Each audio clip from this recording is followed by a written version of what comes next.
돌아온 탕자의 비유는 충격적인 비유입니다. 예수 믿지 않은 사람도 알고 있는 비유입니다. 둘째 아들이 아주 무례합니다. 아버지가 아직 돌아가시기도 전에 유산을 달라고 하는 겁니다.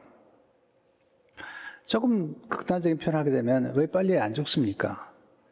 그렇게까지 극단적인 표현을 할 수 있을 겁니다. 이렇게 무례한 아들이 아버지에게 유산을 요청했을 때 유산을 줍니다. 이 아들이 나가서 모든 아버지께 받은 재산을 낭비했다. 허랑방탕했다. 그렇게 성경은 기록합니다.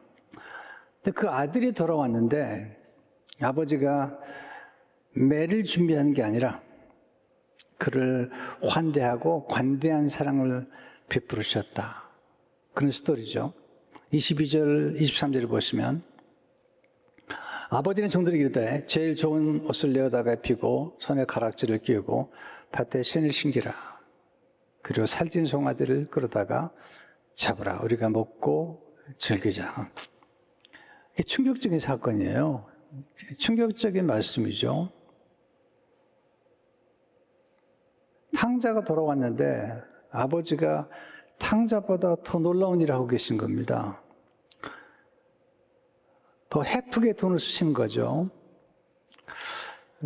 그래서 탕부 하나님이란 책을 쓴 팀 켈러 목사님께서 이 탕부 하나님은 풍성하고 아낌없이 흩어주는 하나님, 그런 뜻이라는 겁니다. 그러니까 탕자에 있어서는 프로디갈이라는 그 표현이 풍부하게 흩뜨리다는 뜻을 가지고 있는데 탕부 하나님은 어떤 분이신가? 무모할 정도로 씀씀이가 헤프다. 하나도 남김없이 다 쓴다. 그런 이제 뜻을 가지고 있다고 팀 킬러는 이야기합니다. 하나님 우리를 위해서 거룩한 낭비를 하시는 분입니다. 관대함에 관한 많은 말씀을 나눌 수 있지만 관대하신 하나님에 대해서 말씀드리면 좋겠다. 그런 생각이 들어서 오늘 누가복음 15장의 말씀을 전하게 되었습니다. 이 아버지는 어떤 분이시죠? 실제 아버지는 무례한 아들에게 관대한 사랑을 베푸십니다. 예수님 비유는 타격적인데 두 아들을 둔 아버지로부터 시작됩니다. 11절을 보시면 또 이르시되 어떤 사람에게 두 아들이 있는데 우린 두 아들 생각하면 첫째 아들은 괜찮고 둘째 아들만 탕자라고 생각하는데 스토리의 마지막 부분에 가면 반전이 일어납니다. 첫 번째 아들도 문제가 많다. 첫 번째 아들은 집에 있는 탕자다. 그렇게 설명을 하시는 거죠. 자, 12절을 보시면 그 둘째가 아버지에게 말하되 아버지여 재산 중에서 내게 더러울 분깃을 내게 주소서 하는지라 아버지가 그 살림을 각각 나눠 주었다니. 이건 그 당시 문화의 굉장히 충격적인 사건이고요. 이런 아들은 무례하고 이런 아들은 아버지의 재산을 가지고 떠났을 때 동네 사람 전체가 앞으로 이 아들은 받아주지 않는다. 그리고 이런 아들이 돌아오면 길목에서 동네 사람들이 돌로 쳐 죽이는 겁니다. 그 당시 문화입니다. 이 아들은 아버지 품을 떠나고 싶은 거예요. 이 아들은 아버지의 재산을 한번 갖다가 마음껏 써보고 싶은 거죠. 그는 자유를 원했습니다. 그래서 아버지 품을 떠나서 먼 나라로 가죠. 13절에 17절에 보시면 그 며칠이 안 돼요. 둘째 아들이 재물을 다 모아가지고 먼 나라에 가 거기서 허랑방탕하여 그 재산을 낭비하더니 다 없앤 후 그 나라에 크게 흉년이 들어 그가 비로소 궁핍한지라 가서 그 나라의 백성 중 한 사람에게 붙여서 하니 그가 그를 들러보내어 돼지를 치게 했는데 그가 돼지 먹는 지업 열매로 배를 채우고자 하되 주는 자가 없는지라. 부유한 아버지 아들이 지금 먼 나라에 가가지고 허랑방탕해가지고 돈을 다 낭비한 다음에 이제 돼지가 먹는 열매를 먹고자 하지만 먹을 게 없는 거죠. 근데 거기서 참 다행히도 아들이 그 고난 중에 아버지를 생각합니다. 아버지 집은 품꾼도 배부른데, 그런 생각을 하게 된 거죠. 아버지의 부유하신가, 아버지의 넉넉함을 생각하면서 그는 아버지께 돌아가기로 생각합니다. 굉장히 중요한 사건이죠. 자, 17절에서 10절을 보시면, 이에 스스로 돌이키려되 내 아버지에게는 양식이 풍족한 품꾼이 얼마나 많은가. 나는 여기서 줄여 죽는구나. 내가 일어나 아버지께 가서 이르기를, 아버지, 내가 하늘과 아버지께 죄를 지었사오니 지금부터는 아버지의 아들이라 일컬음을 감당하지 못하겠나이다. 나를 품꾼의 하나로 보소서 하리라 하고 이에 일어나서 아버지께로 돌아가니라. 네. 인간은 참 모순되는 게 있는데요. 사람은 자신이 머무는 곳이 얼마나 좋은 곳인지를 몰라요. 늘 다른 곳을 생각합니다. 한국에 나가보면요, 한국이 정말 좋거든요. 그런데 한국을 지옥이라고 생각하는 사람들이 많아요. 미국 좋지 않으세요? 우리는 자기가 머무는 것을 늘 기뻐하지 않아요.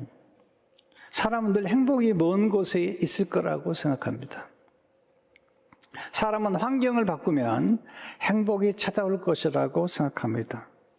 심지어 어떤 사람은 사람만 바뀌면 나는 행복할 거라고 생각합니다. 근데 행복이 그렇게 주어지는 게 아니거든요. 자녀들은 부모의 품을 떠나 자유를 만끽하면 행복할 것이라고 생각합니다. 사람은 많은 소유가 행복을 줄 것이라고 생각합니다. 이 탕자가 진짜 아버지의 재산을 다 모아가지고 소유가 늘었지만 그건 행복하지 않았고, 그게 찾아온 것은 허망함. 내가 다 얻은 줄 알았는데 허망하다. 네, 그런 게 얼마나 우리 인생에 많아요. 이것만 붙잡으면 행복할 줄 알았는데 내가 이 자리에만 앉으면, 이런 권력의 자리에만 앉으면 행복할 줄 알았는데 허망하다. 그런 겁니다. 그토록 원했던 행복을 손에 넣었다고 생각했는데 신기루처럼 빠져나간 겁니다. 사람이 실패하거나 어려워지면 열등감이 생깁니다. 그래서 정체성을 망각하죠. 분명히 아들인데 이제 품꾼의 하나라고 생각하게 됩니다. 근데 감사한 건 이 아들이 고난 중에 깨어난 겁니다. 사람은 깨어질 때 깨닫게 됩니다. 고난과 가난과 실패를 통해서 깨닫게 됩니다. 깨어지면 깨달음을 낳습니다. 깨어짐이 은혜입니다. 깨어진 틈 사이로 깨달음의 빛이 스며듭니다. 깨달을 때 회개하게 됩니다. 회개하면 천국이 임합니다. 마태복음 4장 17절에 보면 이때부터 예수께서 비로소 전파하여 이르시되 회개하라 천국이 가까이 왔느니라 하시더라. 회개란 방향을 바꾸는 것입니다. 탕자가 아버지께로 돌아갑니다. 20절에 보면 일어나서 아버지께로 돌아가니라. 이 한순간이 중요합니다.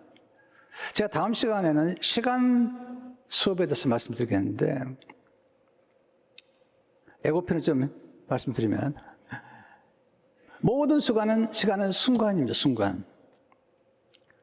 순간을 통해서 인생은 변화됩니다. 이 탕자의 경우에 일어나 아버지께로 돌아간 이 한순간이 그의 미래를 바꿔놓는 겁니다.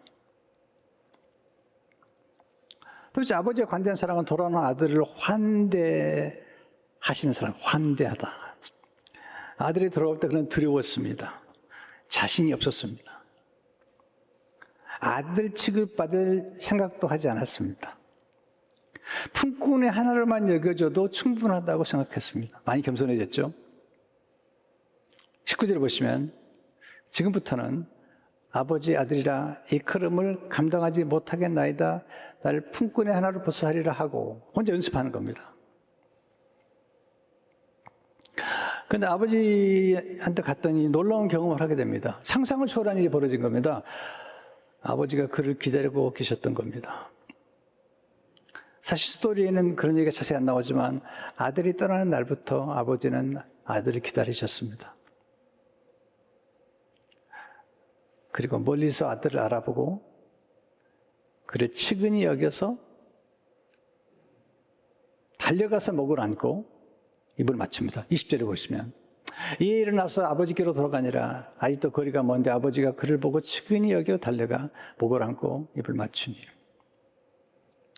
여기서 우리가 깨달을 수 있는 아버지의 사랑, 하나님 아버지의 사랑은 어떤 사랑일까요? 아버지의 관대한 사랑은 오래 참고 기다리시는 사랑입니다. 아들이 떠나는 날부터 기다린 겁니다.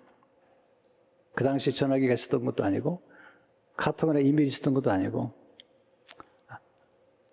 언제 찾아올지 모르는 아들을 기다리는 겁니다. 왜냐하면 잘못하면 동네 사람들에게 걸리면 아들이 죽습니다. 돌에 맞아서.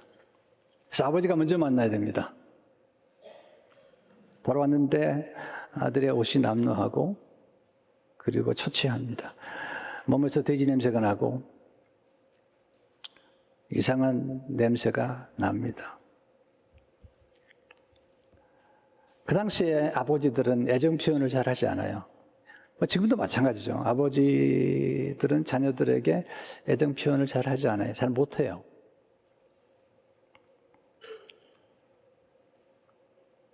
근데 이 젊은 아들이 돌아왔는데 나이 든 아버지가 그 당시에 안경이 있었던 것 같지 않은데 아들을 알아봅니다. 먼저 알아봅니다. 아들이 보기 전에 아버지가 알아봅니다. 사랑하면 거리를 초월해서 보게 됩니다. 사랑하면 측은히 여기게 됩니다. 이게 측은지심이 정말 중요한데요. 사랑하면 달려가게 됩니다. 사랑하면 목을 안고 입을 맞추게 됩니다. 기다림은 관대한 사랑의 표시입니다. 우린 사랑하는 것만큼 기다립니다. 우린 사랑하는 만큼 오래 참습니다. 기다림은 기대입니다. 모든 사람이 생각했습니다. 아들 안 돌아옵니다. 내 아버지는 돌아옵니다. 돌아올 것입니다. 그리고 기다립니다. 돌아올 것을 기대하며 기다렸습니다. 사랑한다는 것은 기다려주는 것입니다. 그리고 사랑은 오래 참고 사랑은 모든 것을 견디는 것입니다. 두 번째 아버지의 관대한 사랑은 용서하시는 사랑입니다. 아들이 돌아오기 전에 아들이 이미 용서했어요. 아들이 아버지께 용서를 구합니다. 21절을 보세요. 아들이 이르되 아버지 내가 하늘과 아버지께 죄를 지었사오니 지금부터는 아버지의 아들이라 일컬음을 감당하지 못하겠나이다 하니. 아버지 저는 아버지 아들이 아닙니다. 아버지 아들이라고 일컬음을 받기에만 가치가 없습니다. 네. 근데 아버지는요 듣지 않아요. 그냥 이미 다 용서한 겁니다. 돌아오기 전에 용서하신 겁니다. 우리가 하나님 앞에 돌아오잖아요. 그럼 사실 하나님이 십자가에서 우리의 모든 죄를 용서해놓고 기다리시는 겁니다. 우리는 사랑하는 것만큼 용서합니다. 세 번째, 아버지의 관대한 사랑은 환대하시는 사랑입니다. 환대. 환대 속에 용서가 있고요. 환대한다는 것은 환영하는 것입니다. 기쁨으로 환영하는 거고요. 그리고 준비해놓고 환영하는 것입니다. 실수를 묻지 않아요. 과거를 묻지 않습니다. 돈 어디다 썼냐고 묻지 않아요. 돈이 중요한 게 아닙니다. 아버지에게는 아들이 중요한 겁니다.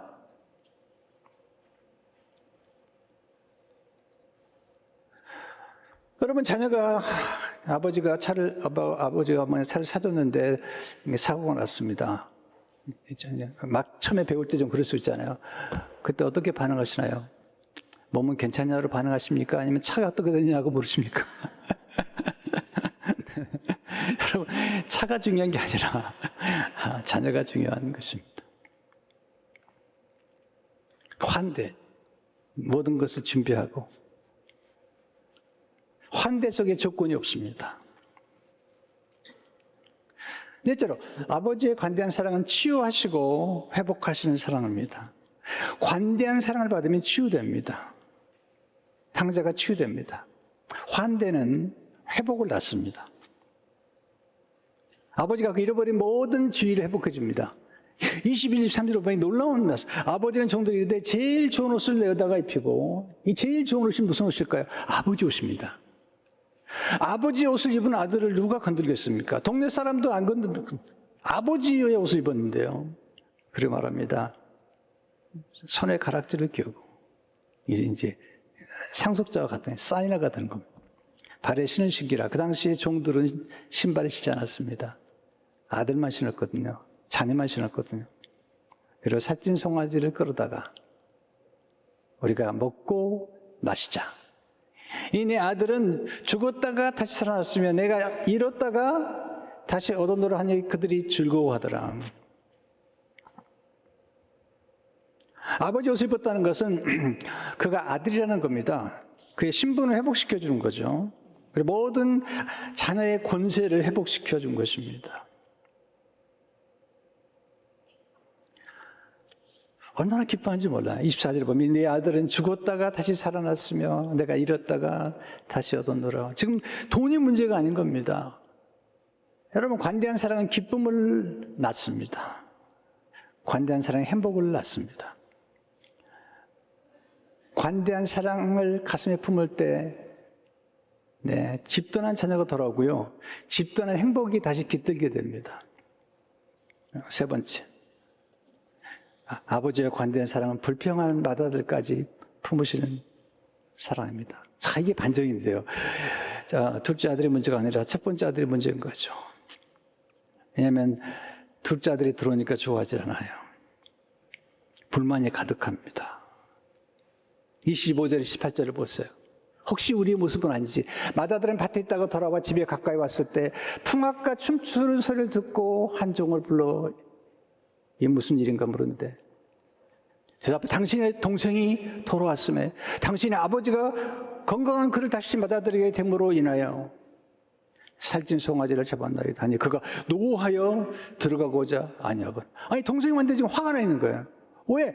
이 동생이 들어온 순간부터 뭐가 왜 화가 나냐면 아버지의 재산을 같이 탕진했잖아요. 그러니까 아버지가 재산을 때 3분의 1씩 나눈 겁니다. 아버지도 살아계시니까 3분의 1, 그 다음에 첫째 아들 3분의 1, 둘째 이제 아버지가 돌아가시면 제가 다 챙기는 건데 둘째 오는 바람에 또 3분의 1씩도 나누게 생겼어요. 얼마나 화가 났어요. 근데 재산을 다 탕진한 이 동생이란 말을 쓰지도 않아요. 28절부터 30절 보세요.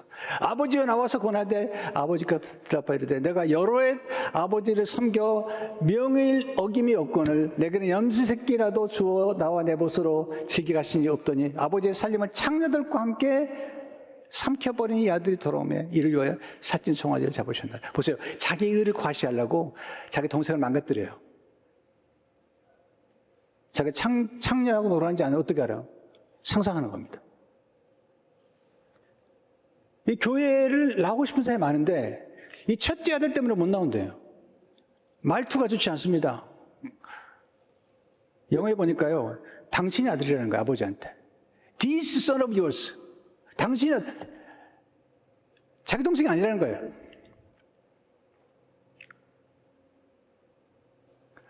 아버지가 기가 막힙니다. 말하는 거 보세요. 29절을 보세요. 내가 여러 해 아버지를 섬겨 명을 어김이 없구나. 자기는 종처럼 살았다는 거예요. 마다는 자기 노력과 자유가 많아요. 자기 순종을 강조합니다. 이건 종입니다. 이건 노예입니다. 아들이 아니라는 거예요, 지금. 그런데 아버지가 참 놀라운 분이세요. 28절 보세요.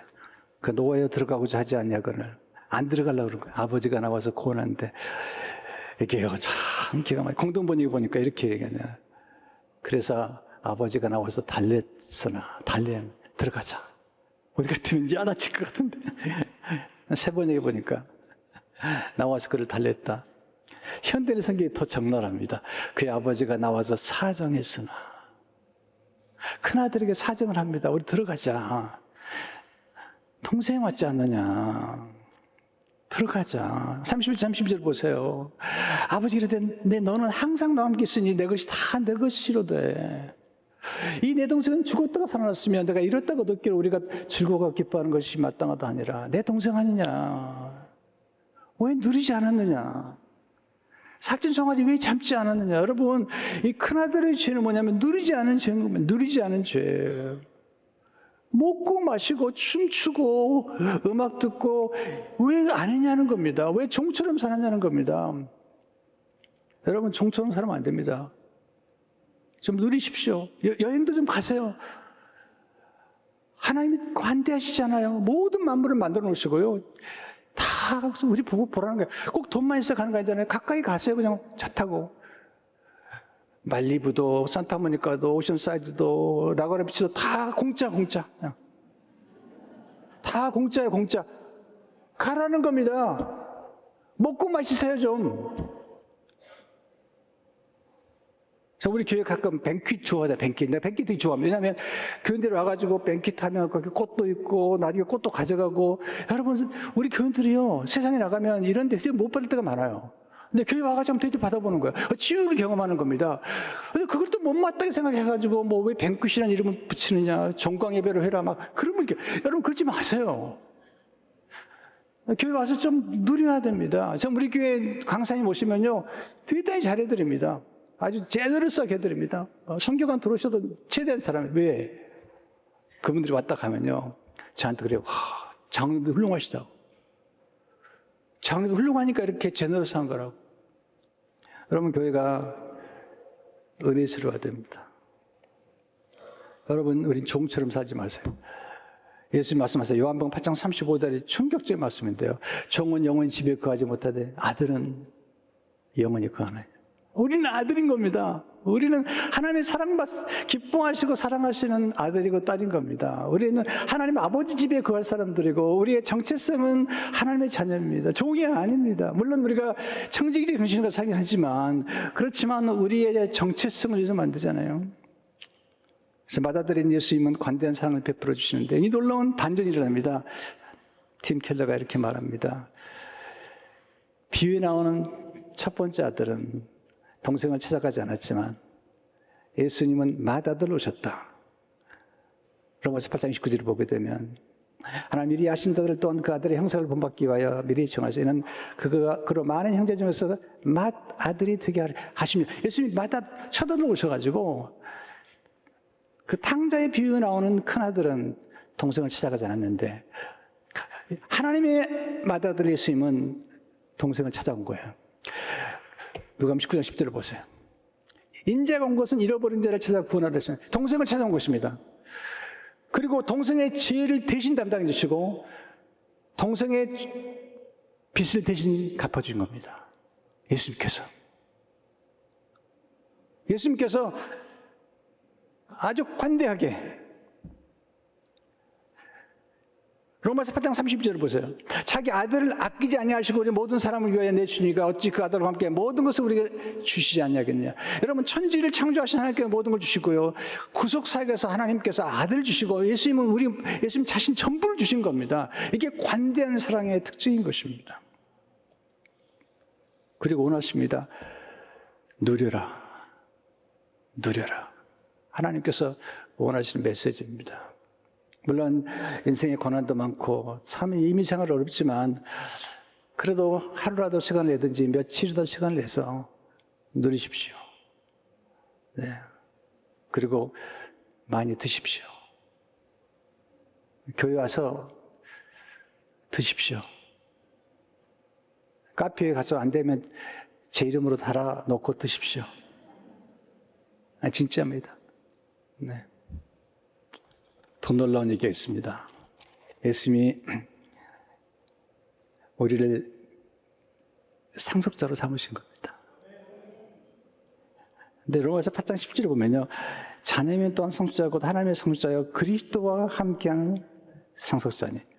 비유에 나오는 첫 번째 아들은요. 둘째 아들, 동생이 상속을 받은 걸 싫어하는 겁니다. 예수님이 오셔서 상속을 받게 하신 거예요.